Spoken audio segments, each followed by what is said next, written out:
Welcome to the episode 5 of Books to Talk, where I try to make the NCERTs easy to retain for the both of us. Today, we shall start with the fundamental unit of life. That is, spoiler alert, cell. Fundamental unit of life is cell. और cell को discover करने का credit जाता है Robert Hooke को. He observed a wooden cork under a self-designed microscope. और उन्हें honeycomb जैसा स्ट्रक्चर दिखा. They were hexagonal structures arranged in perfect manner. Robert Hooke ने इन कंपार्टमेंट्स का नाम सेल रख दिया. इनके बाद ल्यूवेन हुक ने पॉन्ड वाटर को माइक्रोस्कोप के अंदर चेक किया and he found out that there are living cells for the first time. फिर रॉबर्ट ब्राउन ने न्यूक्लियस डिस्कवर किया और पुरकिंजी ने प्रोटोप्लाज्म, जो कि सेल के अंदर फ्लूइड होता है. इनके बाद स्लेडन एंड शुआन ने सेल थ्योरी दी, which stated that all plants and animals are made up of cells and that cell is the basic unit of life. Later on, Virchow ने इसमें ऐड किया कि cell come from pre existing cells. अब दो तरह के organisms are there. एक वो होते हैं जो सिर्फ एक सेल से बने होते हैं एंड उन्हें हम यूनिसेलुलर बोलते हैं, like amoeba, paramecium, chlamydomonas and bacteria. दूसरे वो जो एक से ज्यादा सेल से बने होते हैं, like fungi, plants and animals.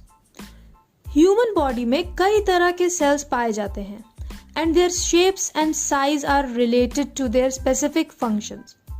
अब जैसे हमारी बॉडी के अलग अलग ऑर्गन्स अलग अलग काम संभालते हैं, जैसे हार्ट का काम है ब्लड पंप करना, लंग्स हवा को डील करता है, पेट खाना पचाता है, तो you see there is a division of labor in multicellular organisms. In a similar way, cell also shows division of labor. They have small specific components for specific jobs and they are called cell organelles. These organelles together form a single cell. सारे sales में plasma membrane, nucleus and cytoplasm same रहता है. सारे functions plasma membrane के अंदर ही होते हैं. ये एक बाहरी लेयर होती है. It is a selectively permeable membrane, मतलब सबको एंट्री एंड एग्जिट अलाउड नहीं है. Gases like carbon dioxide and oxygen can move across the cell wall through diffusion. होता क्या है, कार्बन डाइऑक्साइड सेल के अंदर कलेक्ट हो जाता है एंड सेल के लिए ये वेस्ट है, तो इसको बाहर निकालना होता है. अब सेल के बाहर कार्बन डाइऑक्साइड कम है as compare to the inside of the cell, तो कार्बन डाइऑक्साइड अपने हाई कॉन्सेंट्रेशन से, जो कि सेल के अंदर है, वहां से अपने लो कॉन्सेंट्रेशन में चला जाता है.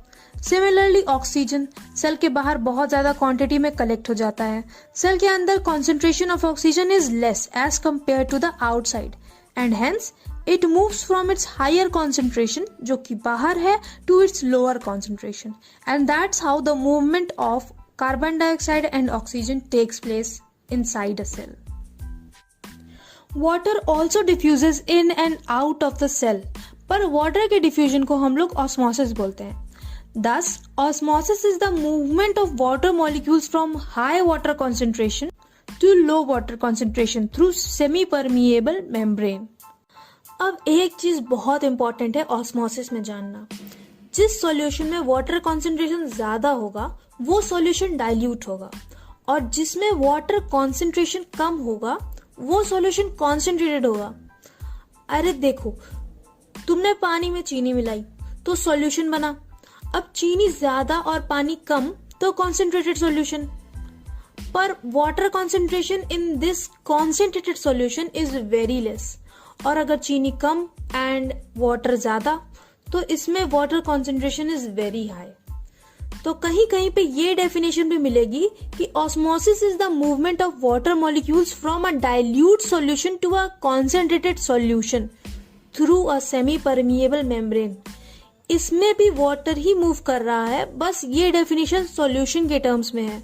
अब कंफ्यूज मत होना. हम लोग बात करेंगे वाटर कॉन्सेंट्रेशन के टर्म्स में. वाटर मूवमेंट के 3 केसेस हो सकते हैं। अगर सेल के बाहर का वाटर कंसंट्रेशन सेल के अंदर के वाटर कंसंट्रेशन से ज्यादा होगा, कम होगा या इक्वल होगा। जब सेल के बाहर का वाटर कंसंट्रेशन ज्यादा होगा तो सेल के अंदर पानी मूव करेगा, because it moves from high water concentration to low water concentration, और सेल फूल जाएगा या स्वेल हो जाएगा।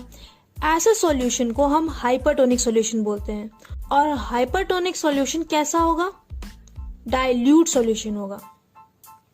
दूसरा केस, जब सेल के बाहर का वाटर कंसंट्रेशन कम होगा compare to the inside of the cell, तब water will move from inside to outside the cell and it's more likely to lose water and then shrink. Such type of solution are called hypotonic solution. और ये solution concentrated solution होंगे which have less water concentration. अब ऐसे solution भी होते हैं जिनका concentration is same as that of the inside of the cell. ऐसे में water moves in both direction equally but no change is seen in the cell. And ऐसे solutions को हम लोग आइसोटोनिक सॉल्यूशंस बोलते हैं। Unicellular fresh water organisms and most plants take up water through osmosis. Absorption of water by plant roots is also an example of osmosis. Plasma membrane flexible होती है and it's made up of organic molecules called lipid and protein. इसी flexibility की वजह से अमोइबा जैसे cells can engulf in food and other materials from the environment, जिसे हम लोग एंडोसाइटोसिस भी बोलते हैं। एक और ऑर्गेनेल है जिसका नाम है सेल वॉल। ये सिर्फ प्लांट्स, फंजाई एंड बैक्टीरिया में पाया जाता है और ये बना होता है सेल्यूलोज से। Cellulose is a complex compound and provide structural strength to plants. जब सेल पानी लूज करता है तो there is a shrinkage or contraction of contents away from the cell wall and this phenomena is called plasmolysis. Plasmolysis के बाद plant cell एक ball की तरह दिखता है kept inside a rectangular coat that is the cell wall. Only living cells can absorb water through osmosis. Cell walls allow the cell of plants, fungi and bacteria to withstand dilute solutions जिनका water concentration high होता है without bursting. Cell extra पानी लेकर swell हो जाता है and it exerts pressure on the cell wall. Wall भी उतना ही प्रेशर एक्सर्ट करती है सेल पे। Sorry for the interruption, but if you are listening this on Spotify, would you please rate the podcast? Also please can you copy the link even if you are listening to it on YouTube? It helps a bunch with the algorithms. Thank you. Continue. Coming to nucleus. अब जैसे हमारे पास दिमाग होता है वैसे ही cell के पास nucleus होता है, the brain of the cell. फर्क सिर्फ इतना है कि हम अपना दिमाग यूज नहीं करते और सेल करता है। Nucleus has a double layered covering and we call it nuclear membrane. ये न्यूक्लियर मेम्ब्रेन पोरस होती है, इसमें गड्ढे होते हैं जिनसे मटेरियल न्यूक्लियस के अंदर बाहर जा सकता है। Inside the nucleus we can find the chromosomes, जो जेनेटिक इनहेरिटेंस का लेखा जोखा रखता है। इस लेखा जोखा को हम डीएनए बोलते हैं, deoxy ribonucleic acid. Fundamental segments of DNA are called jeans.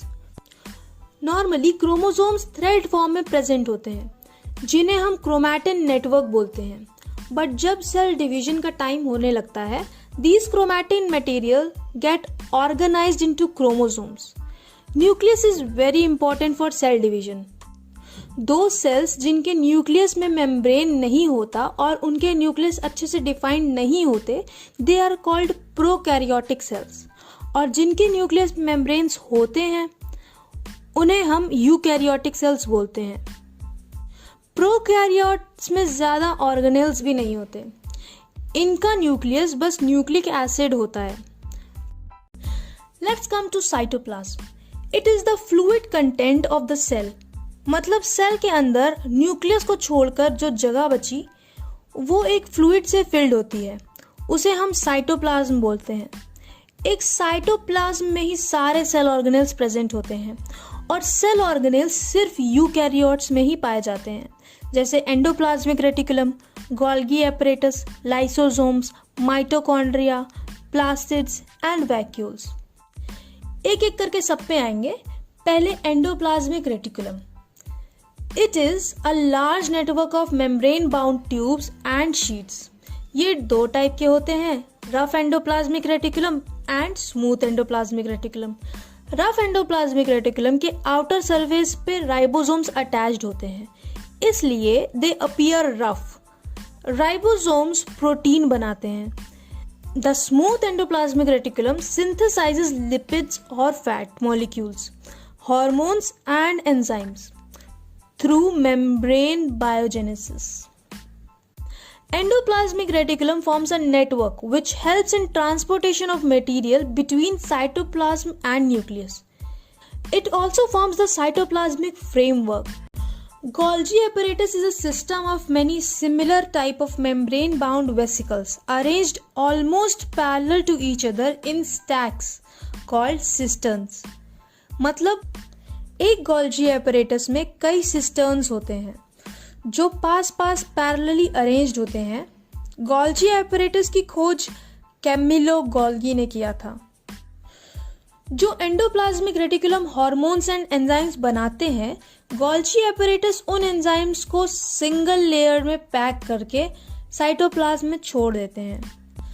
कभी कभी ये सिंपल शुगर्स को कॉम्प्लेक्स शुगर्स बनाते हैं। जो पैकेट्स फुल ऑफ एंजाइम्स होते हैं उन्हें हम लाइसोसोम्स बोलते हैं।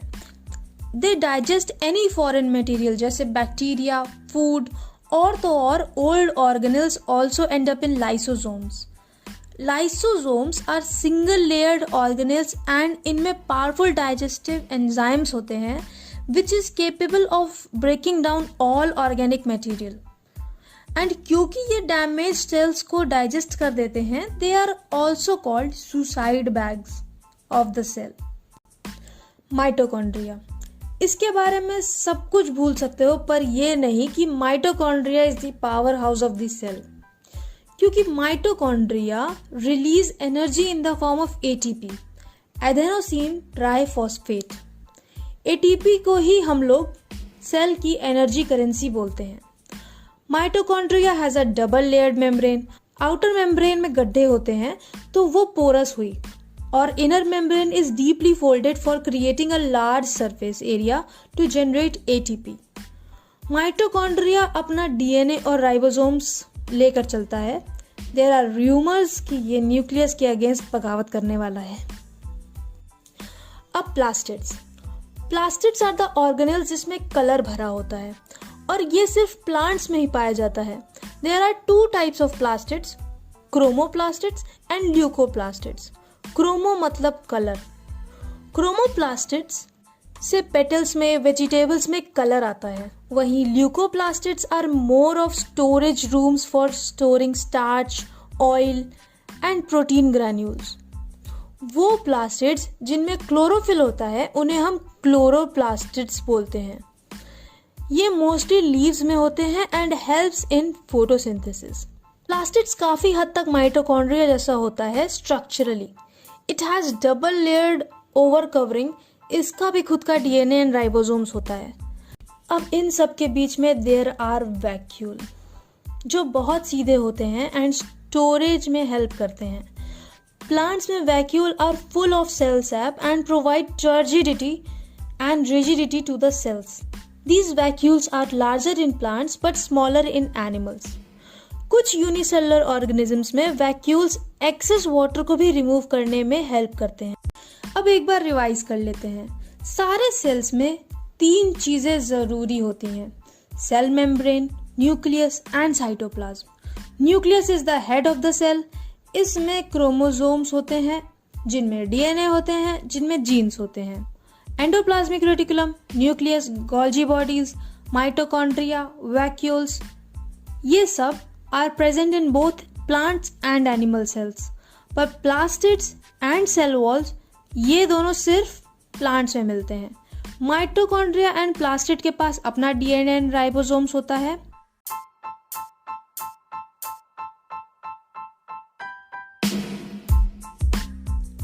And that's it. We are over with the lesson 5 of class 9th textbook. I post new episodes every Monday and Friday at 4 in the evening. But till then, share it with someone who is having trouble trying to retain the NCERTs. Who knows? You might make their day or their life a little easier. See you soon.